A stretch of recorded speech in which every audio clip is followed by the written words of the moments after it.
last minute change. I was not supposed to be here. And then when I was instructed to be here, I requested Rajiv to participate in whatever I'm going to do now. This is my third dialogues event, and I figured after seeing whatever I've seen, it would be boring to show my work once again. So, since it's an August gathering of, accomplished professionals, I figured let's just throw some things out and start a conversation. And a lot of this is prompted by what we've been talking about with each other, not in a non-conversational atmosphere, but what we've been doing outside against, by the bar or while eating dinner. So I feel what cued me into architecture was actually reading about architecture. Buildings are inspiring environments. They sort of give you some intellectual cues, but you need to go deeper, right? And I think what I've been noticing is that people are now working across scale and typologies, but we're not talking to each other. And we're not understanding or cross-learning across disciplines. That conversation just isn't happening. It's not happening possibly because we're just looking at images and we're being bombarded by the same kind of images, by the same 20 photographers on the same 20 or 30 journals over and over again. And it eventually just becomes a non-critical position that the observer takes, at least in an active conversation. And it's a position that we take when we're presenting, which is not open to criticism. Now, and the conversation in architecture tends to become polarized, right? One guy's talking only about engineering, someone else is talking about, the poetics of it. No, and there is a little throw-in of, the sociological aspect of it. But if you're going to build for 100 years, you need to be able to project all three. If you build an interior environment for 25 to 50 years, you also have to project all three. And we really need to do that because what we've done since the early 90s is build prolifically, redensified our cities. The cities have grown. There is really no space for more development within these urban, centers. And there is no, the rainforest cover is going down no matter what the maps are reflecting for you. The world's heating up. And I can't really say we are only to blame, right? There is also the Milankovitch cycles. There is there is enough dynamics in the Earth's own physical existence that heats up the atmosphere, cools down the atmosphere. So now they say we're at the end of an ice age, and it's only going to get hotter. But what we can do as architects is try and understand what these projections mean, because these projections have actually been true for the last 35 years. And these projections have been true for resource consumption, etc. I also, did a study once that actually, I made a presentation once that said, Al Gore losing the election in 2000 was a significant loss to the world because there would have been an environmental agenda, would have been a more serious one. Unfortunately, that isn't true, or it didn't happen, and we are where we are. And today, the world understands that there's little that you can do to stop this sort of economic, behemoth that has been created since the 1950s. Now, with a projected population of 10 billion, which, they now say correct and say tops out at about 9 billion, we're at about 8.3. What are we going to do since a large majority of that exists within the subcontinent? And we're not ready for it because we're still discussing architecture for the metropolitan cities as whether it should control nature or adapt to nature. Well, the truth is kind of out there, right? The writing's on the wall. You have to create architecture that controls nature. And it's a debate that most Indian architects are not willing to have. Maybe a few in this room, but I think most don't. Now that's been a trial and error exercise for a while, right? And some of that results in really interesting buildings that prove bad for the urban environment, and then they're brought down. But you do have to start embracing it, and at some stage we have to talk about it. Rajiv, that's your turn. Can you please talk?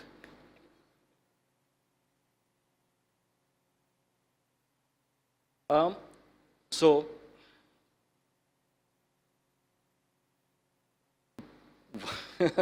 one of the objectives was to actually start talking about architecture that attempts to control the environment and push out efficiency, technology, the sort of good side and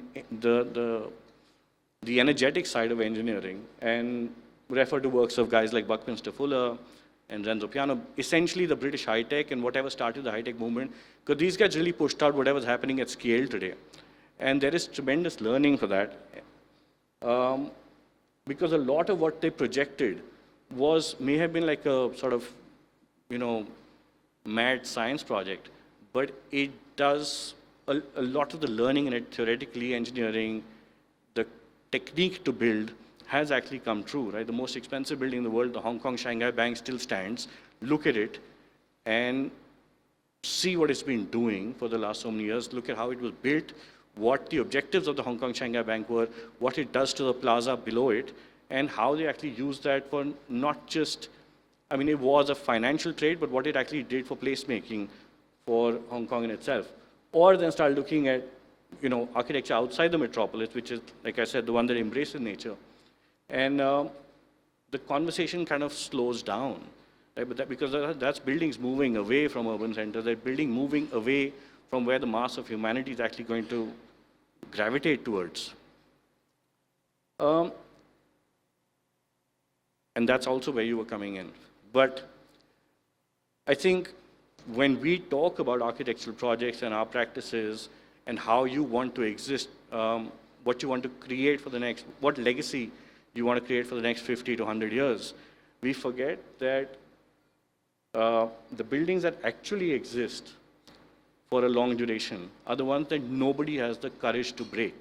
It's not got anything to do with our architectural practices or the landmark that you've created. Look at James Sterling's work, a lot of that doesn't exist. The Hall of Nations by Rajewala brought down, no matter how many of us stood up for it. The Twin Towers brought down due to, a political and an act of terrorism. Whereas a five-star hotel built by an architect that everybody curses in architecture school still stands and built for another 100 years, right? Retrofitted and made to last. The building had nothing in it. It's just that nobody had the courage to bring it down and spend the cash to build on it again. Or we don't discuss what the Sydney Opera House actually does. Well, this was supposed to be Sydney Opera and the Kansai Airport. But, the most significant engineering exercise at Sydney Opera House is how it cools itself. Because all the cooling actually happens from from salted seawater. How those pipes have been built to withstand the next 100 years, and they still don't need to be changed. Whereas we're changing cooling towers and, sort of refrigerant piping every 20 odd years. The pace at which we have to build to do things. So even if you have a building that exists, this is one of our small projects. It started in the freezing winters, and it was built for the Prime Minister of India to sort of hold out at for a few hours while he was in Srinagar. It was only 40 guys from Delhi who worked in Kashmir. And they repurposed this building. It was that state on the 2nd of January, and by 20th of June, the building was ready for occupation. On 26th of June is when he actually went there.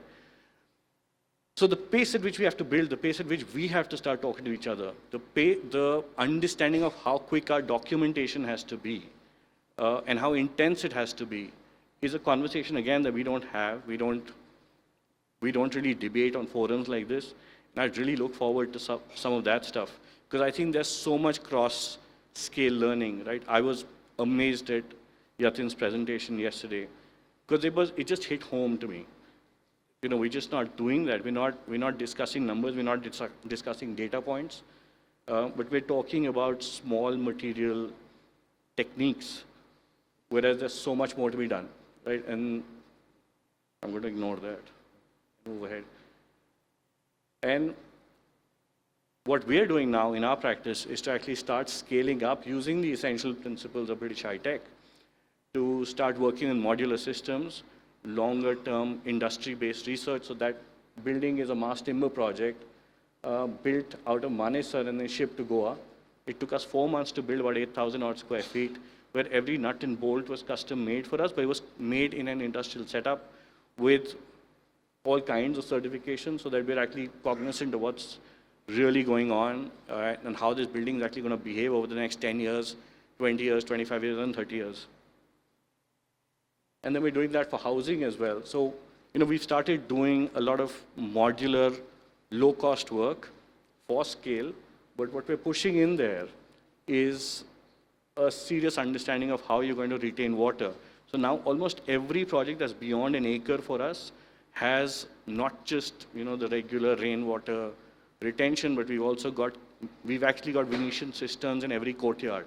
So we're holding rainwater enough for the projected water use for that building for at least half the year.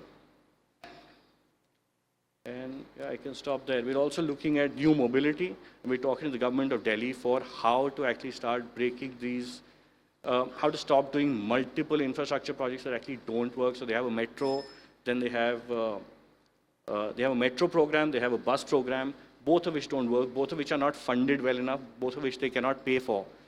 So we're starting, with Maruti Suzuki and with Tata Motors, we're talking about smaller modular transportation systems. And of course, we're doing some preservation projects as well, which are sort of unremarkable buildings that we're just extending. But I will stop there. I'll just flip through.